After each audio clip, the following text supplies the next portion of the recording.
Hey guys, welcome. This is going to be a pretty cool video. So this will be behind the scenes of me flying a drone through a $16 million house in Miami, Florida. And the drone is going to be unprotected, 5-inch quad with no prop protection whatsoever, with a GoPro on there, and then we're going to run that GoPro footage raw, as in a one-take video, through some program called realestate, which is going to essentially smooth it out a little bit more than the GoPro stabilization could, and going to give us this really cool kind of one-take feel where it flies in, flies out. You get to see a lot of the property in one video rather than just having a bunch of cuts, which kind of takes away from the vibe of the house. So the idea behind this video is going to be getting a full vibe of what's going on here and flying around a $16 million mansion in essentially a very dangerous drone. Hopefully nothing goes wrong, but you know, there's always room for error. I'm invited out here by a buddy of mine named Dylan, and actually it was through a buddy of a buddy. So my friend Nick lives down here, and then his roommate Charlie knows Dylan, and then Dylan invited me out. And yeah, he drove us over here in this awesome Sprinter van, which is all decked out inside. I'm just gonna kind of give you guys a walk around before we do the video, because I have spent about the last 20 minutes with the guys going through different rooms and trying to figure out what's going to flow, because obviously certain things, when you're talking about a one-take edit, you got to really map out the environment that you're going in so that you can keep it fluid. Because if you're not fluid, then it's not going to be a good one-take. If you're going in and you're stopping in a room, turning around, flying out, and doing that, it's just not going to be that good. So, I don't know, I just saw this weird Moke thing. Everybody remember Moke FPV? Where that boy at? Travis? Boy hiding out. I don't know what the heck that thing is, but these people obviously really like their EVs, because we got a Taycan right here. But yeah, so here's a garage situation. We'll walk through the front door. Probably should take note of this random vine thing. Okay, that's not going to go anywhere. We'll just leave that there. But yeah, this is going to be a really interesting video, specifically because this house, I've done videos like this before. This is the front. Kind of crazy. They got their own koi fish and turtles. I didn't even notice before, but there's a turtle in there. But yeah, they have koi fish, and this front fascia area is just out of control. This is all real plants and rocks and whatnot. Obviously the rocks would not be fake. Well, I guess they could be. But yeah, I've done a video like this before, but never in something so large. A house like this is going to be difficult to fly around and keep video the entire time. There is a lot of windows, so I'm hoping that the RF will penetrate through the windows rather than like my house that have multiple floors and a lot of wood. This has got a lot of concrete. And a lot of glass. So glass can be good and it can be bad.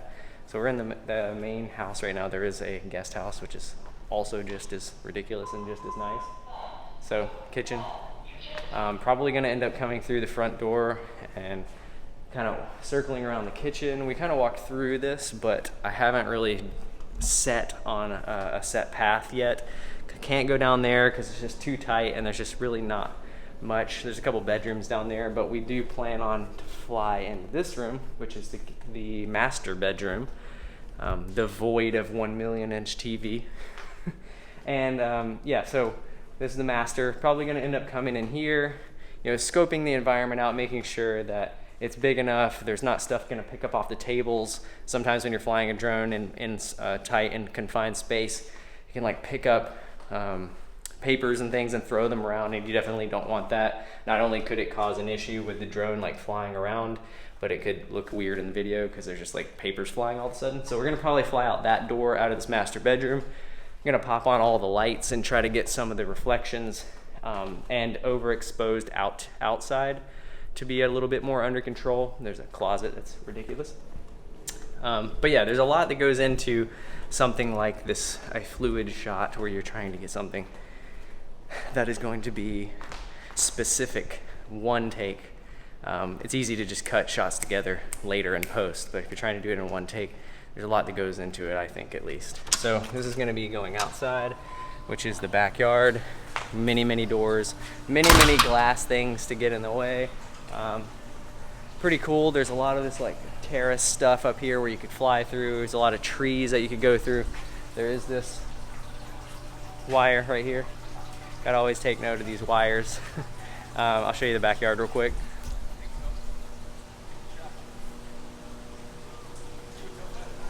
So backyard with the dope pool. That's the guest house. We'll go over there in a second because that's where we're all set up.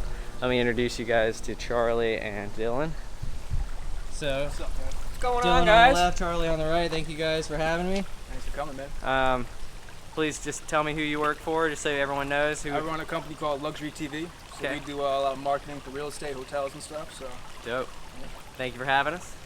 Cool shit. Thanks for fucking hooking this up, Charlie. Yeah, absolutely. Look how green the grass is and how blue that pool water is. You're gonna have a potato sack race back here in a little bit? Yeah, that's up next. Okay. All right, so backyard, we got some sick waterway action going on. Boat.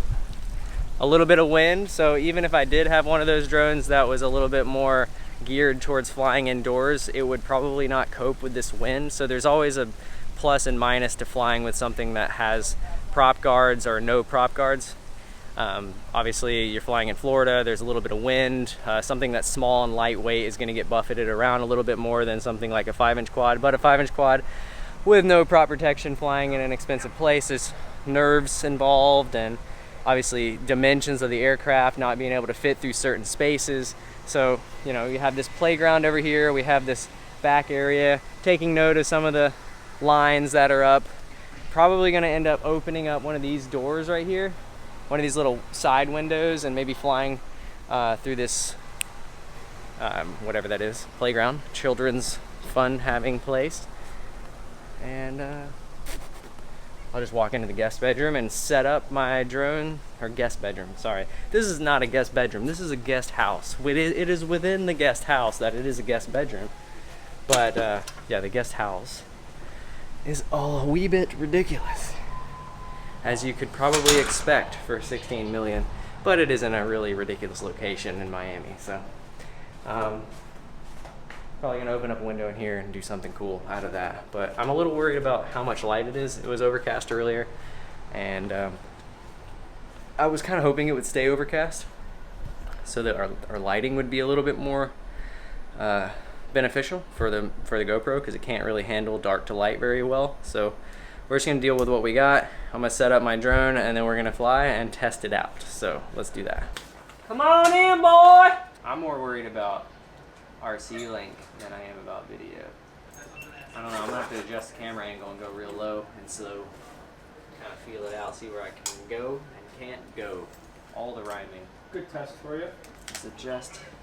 All right, I'll hit you back later. The angle a little lower and slower. Put some fresh props. Be good. Because you mentioned GoPros, you use GoPros sometimes on them, or not? Yeah, no, I put a GoPro on there. Like that's what's gonna be on. Oh, I got you. So you're looking top. through the security camera. So there's two cameras. There's that makes sense, yeah. One that I can see through in like low latency with very little problems. Like I'm not gonna, like if you put a GoPro and try to watch through the GoPro, then you're gonna have a lot of lag, which is not good. You flying around tight locations. There are digital systems, but like flying in something like this, the latency would be variable. So you would be going into one room and then all of a sudden you're cut out. It wouldn't even cut out. I mean, sometimes it probably could cut out, but the variable latency. So when you put an input in, you're expecting something to happen, but if your latency is changing, then you put an input in and it might happen 5 milliseconds later, which doesn't sound like much, but if you're used to it happening at one point and then it happens 5 milliseconds later at another point, you're expecting the non-5 millisecond delay, it can be a problem. We want that shit to look fire. 4K 4x3. Give me that shit. Alright, so I'm gonna just be outside. I'm gonna kind of do like a test run and fly around the house and see what I can and can't hit, and then I'll figure out where I can hide and like what's gonna work and what's not gonna work. And I have a stick cam going on so you can see what's going on there.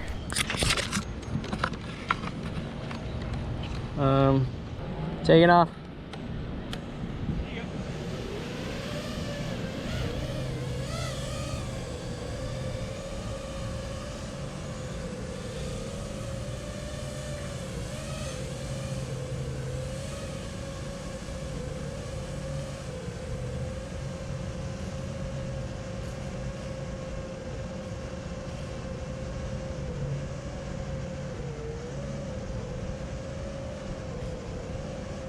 Much better RSSI. It's still bad, but telemetry lost. telemetry recovered. Yeah, something's wrong with that antenna.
Hello.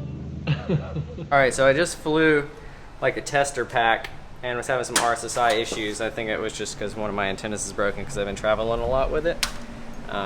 So I replaced that and now we're good. That was my transmitting antenna on the actual Crossfire itself. But so I was standing out in the yard and I wasn't able to get like good video in the front, or I mean I had reliable RSSI, but the video was not the best, so I'm a little sketched out about that. So I'm going to try to switch spots over here and we're going to start opening up. We're going to start opening up houses. Look at those fucking kids. Yeah, we see you over there, you dorks. We are going to try to just fly from over here, maybe open up some shit and fly inside. Because standing out in the back, I can hit a lot of stuff outside, but I'm a little wary about going in the front door from the back. So try that.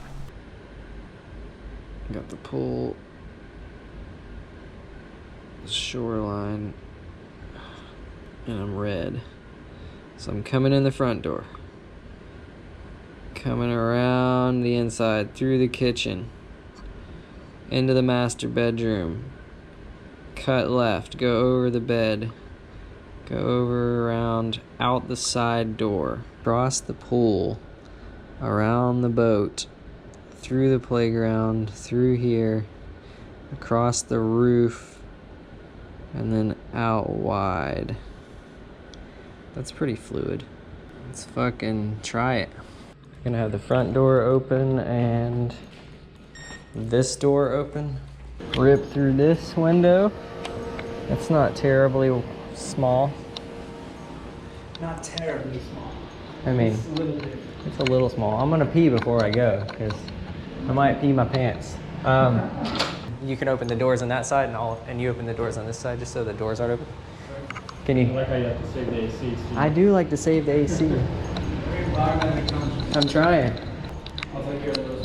Because it's like weird if there's two doors and one's open, it doesn't make sense. You're like, why am I squeezing through this? You want it to be like Inviting open.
I can like fucking feel my heartbeat.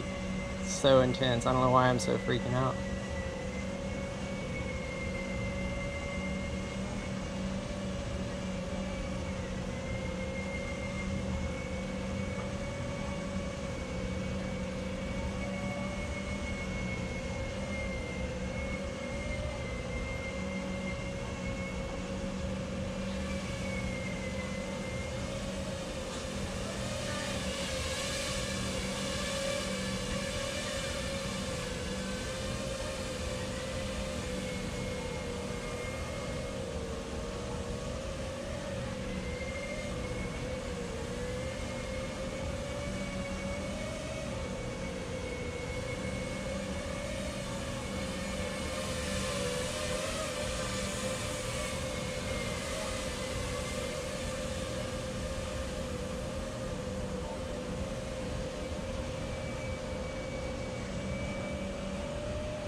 Hey, I'm gonna do it again!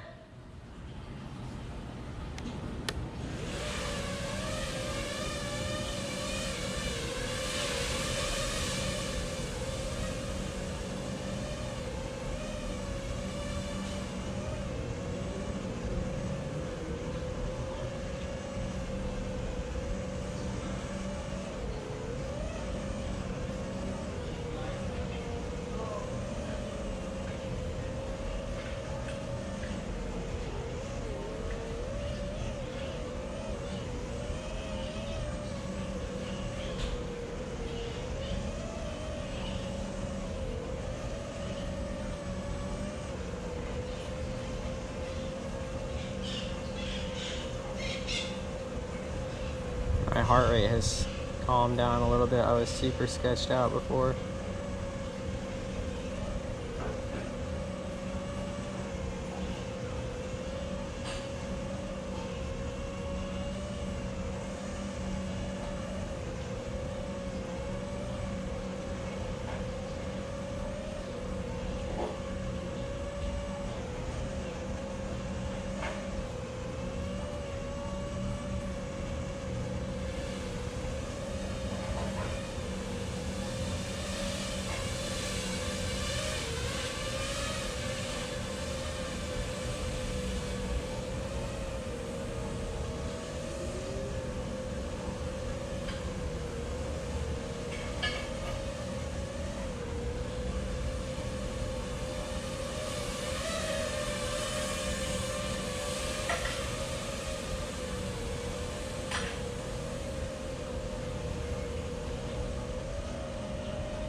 Well,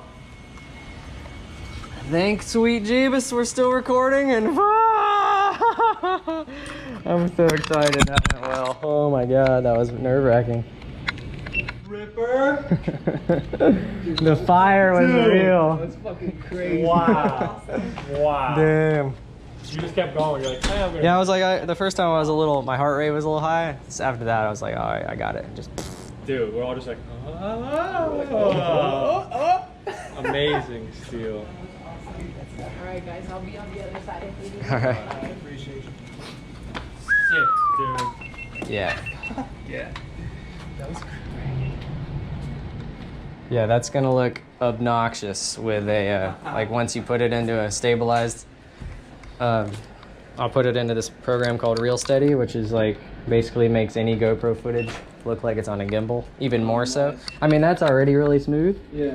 But when you throw it on that shit, Extra smooth. yeah, 4K 30, it's just gonna be like butter. I'm sorry if I seem uninterested or I'm not listening. I'm indifferent. Truly, I ain't got no business here, but since my